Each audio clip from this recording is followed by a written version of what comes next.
This is Lamb to the Slaughter, Part 2. All right, she told herself, so I've killed him. It was extraordinary now how clear her mind became all of a sudden. She began thinking very fast. As the wife of a detective, she knew quite well what the penalty would be. That was fine. It made no difference to her. In fact, it would be a relief. On the other hand, what about the child? What were the laws about murderers with unborn children? Did they kill them both, mother and child, or did they wait until the 10th month? Then what? What did they do? Mary Maloney didn't know, and she certainly wasn't prepared to take the chance.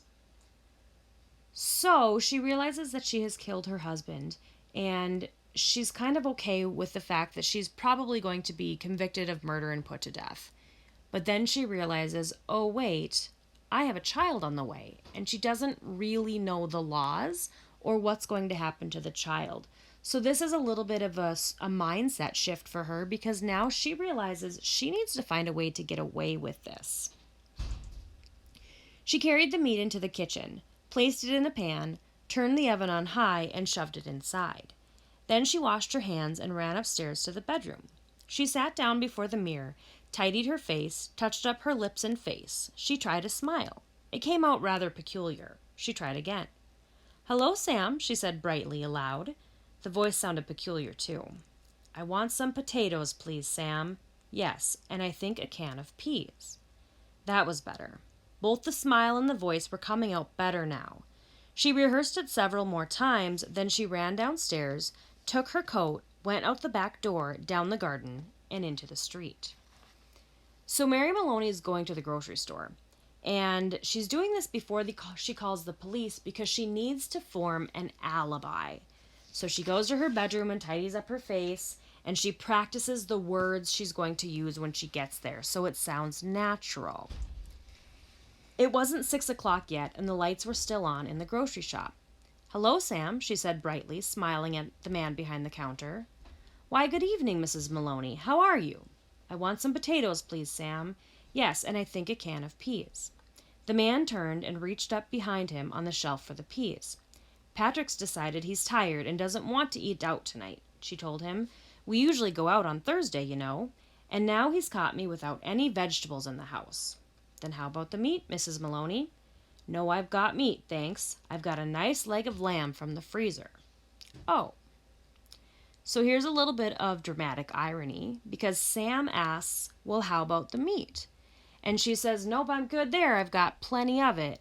So we know that this meat is a murder weapon. And it's a little ironic that Sam would ask about it, because we know this thing that he doesn't know. So there's some dramatic irony. "I don't much like cooking it frozen, Sam, but I'm taking a chance on it this time. You think it'll be all right?" "Personally," the grocer said, "I don't believe it makes any difference. You want these Idaho potatoes?" "Oh, yes, that'll be fine. 2 of those." "Anything else?" The grocer cocked his head to one side, looking at her pleasantly. "How about for afterwards? What are you going to give him for afterwards?" "Well, what would you suggest, Sam?" The man glanced around his shop. "How about a nice big slice of cheesecake? I know he likes that." "Perfect," she said. "He loves it." And it was all wrapped up, and she had paid. She put on her brightest smile and said, "Thank you, Sam. Good night." "Good night, Mrs. Maloney, and thank you."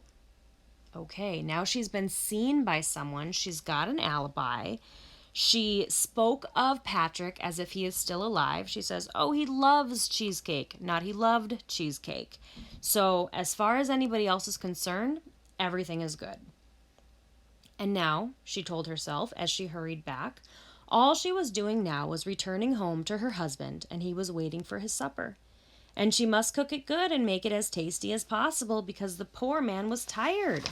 And if she entered the house, she happened to find anything unusual or tragic or terrible, then naturally it would be a shock, and she'd become frantic with grief and horror. Mind you, she wasn't expecting to find anything. She was just going home with the vegetables. Mrs. Patrick Maloney going home with the vegetables on Thursday evening to cook supper for her husband. That's the way, she told herself. Do everything right and natural. Keep things absolutely natural, and there'll be no need for any acting at all. Therefore, when she entered the kitchen by the back door, she was humming a little tune to herself and smiling. "Patrick," she called, "how are you, darling?" She put the parcel down on the table and went through into the living room, and when she saw him lying there on the floor, his legs doubled up and one arm twisted back underneath his body, it really was rather a shock.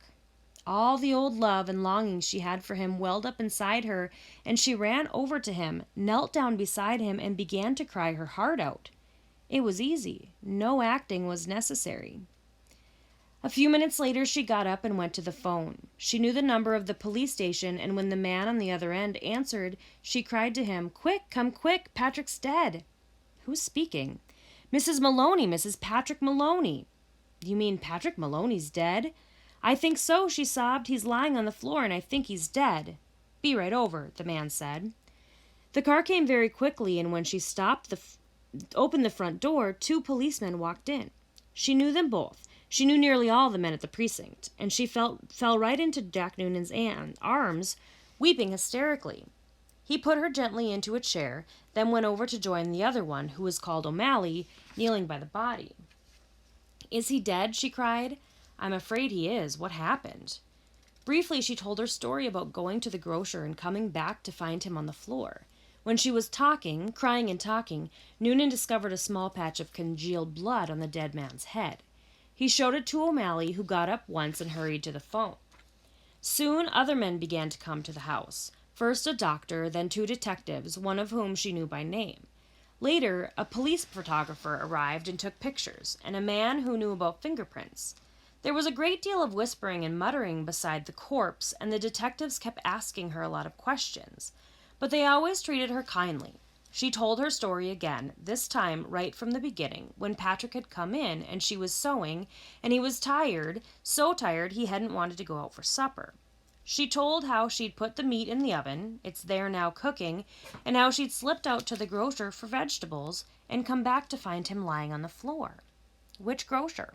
one of the detectives asked. She told him, and he turned and whispered something to the other detective, who immediately went outside into the street.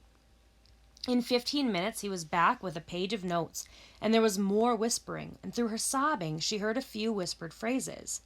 Acted quite normal, very cheerful, wanted to give him a good supper. Peas, cheesecake, impossible that she. So they do not think that Mary Maloney is the murderer here. Everything checked out with Sam the grocer. After a while the photographer and the doctor departed, and the other 2 men came in and took the corpse away on a stretcher. Then the fingerprint man went away. The 2 detectives remained, and so did the 2 policemen. They were exceptionally nice to her, and Jack Noonan asked if she wouldn't rather go somewhere else, her sister's house perhaps, or to his own wife, who could take care of her and put her up for the night. No, she said, she didn't feel she could move even a yard at the moment. Would they mind awfully if she just stayed where she was until she felt better? She didn't feel too good at the moment. She really didn't. "Then hadn't she better lie down on the bed?" Jack Noonan asked. "No," she said. "She'd like to stay right where she was, in this chair. A little later, perhaps, when she felt better, she would move." So they left her there while they went about their business, searching the house. Occasionally, one of the detectives asked her another question. Sometimes Jack Noonan spoke to her gently as he passed by. Her husband, he told her, had been killed by a blow to the back of a head, administered by a heavy, blunt instrument, almost certainly a large piece of metal. They were looking for the weapon. The murderer may have taken it with him, but on the other hand, he may have thrown it away or hidden it somewhere on the premises. "It's the old story," he said. "Get the weapon and you've got the man." Later, one of the detectives came up and sat beside her. Did she know, he asked, of anything in the house that could have been used as a weapon? Yes, she did. Would she mind having a look around to see if anything was missing? A very big spanner, for example, or a heavy metal vase. So a spanner is just like a wrench. Do you have a big wrench anywhere in your house? They didn't have any they didn't have any heavy metal vases, she said, or a big spanner. She didn't think they had a big spanner, but there might be some things like that in the garage. The search went on. She knew there were other policemen in the garden all around the house. She could hear their footsteps on the gravel outside, and sometimes she saw a flash of a torch through the chink in the curtains. It began to get late, nearly 9, she noticed by the clock on the mantel. The 4 men searching the rooms seemed to be growing wearily, a trifle exasperated. "Jack," she said, the next time Sergeant Noonan went by, "would you mind giving me a drink?" "Sure, I'll give you a drink. You mean this whiskey?" "Yes, please, just a small one. It might make me feel better." He handed her the glass. Remember, she's pregnant, and now she's having another glass of whiskey. "Why don't you have one yourself?" she said. "You must be awfully tired. Please do. You've been very good to me." "Well," he answered, "it's not strictly allowed, but I might take just a drop to keep me going." So now he's drinking on the job. One by one, the others came in and were persuaded to take a little nip of whiskey. They stood round rather awkwardly with the drinks in their hands, uncomfortable in her presence, trying to say consoling things to her. Sergeant Noonan wandered into the kitchen, came out quickly and said, "Look, Mrs. Maloney, you know that oven of yours is still on and the meat's still inside." "Oh, dear me," she cried, "so it is. I better turn it off for you, hadn't I?" "Will you do that, Jack? Thank you so much." When the sergeant returned the second time, she looked at him with her large, dark, tearful eyes. "Jack Noonan," she said. "Yes?" "Would you do me a small favor, you and these others?" "We can try, Mrs. Maloney." "Well," she said, "here you all are, and good friends of dear Patrick's too, and helping to catch the man who killed him. You must be terrible hungry by now, because it's long past your supper time. And I know Patrick would never forgive me, God bless his soul, if I allowed you to remain in his house without offering you decent hospitality. Why don't you eat up that lamb that's in the oven? It'll be cooked just right by now."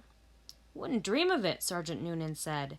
"Please," she begged, "please eat it. Personally, I couldn't touch a thing.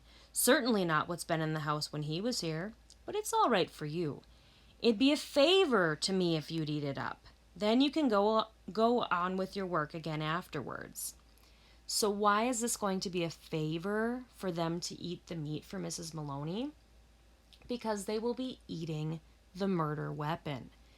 So please, I'm being hospitable to you. I'm being a good housewife. Patrick would want you to have this. He would be upset if he knew I wasn't treating you well. She's convincing these men to do her the favor of getting rid of the murder weapon for her. There was a good deal of hesitation among the 4 policemen, but they were clearly hungry, and in the end they were persuaded to go into the kitchen and help themselves. The woman stayed where she was, listening to them through the open door. And she could hear them speaking among themselves, their voices thick and sloppy because their mouths were full of meat. "Have some more, Charlie." "No, better not finish it." "She wants us to finish it. She said so. Be doing her a favor." "Okay, then, give me some more."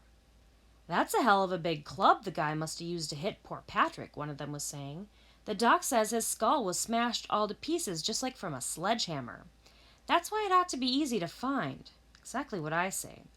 "Whoever done it, they're not going to be carrying a thing like that around with them longer than they need." One of them belched. "Personally, I think it's right here on the premises. Probably right under our very noses. What do you think, Jack?" And in the other room, Mary Maloney began to giggle.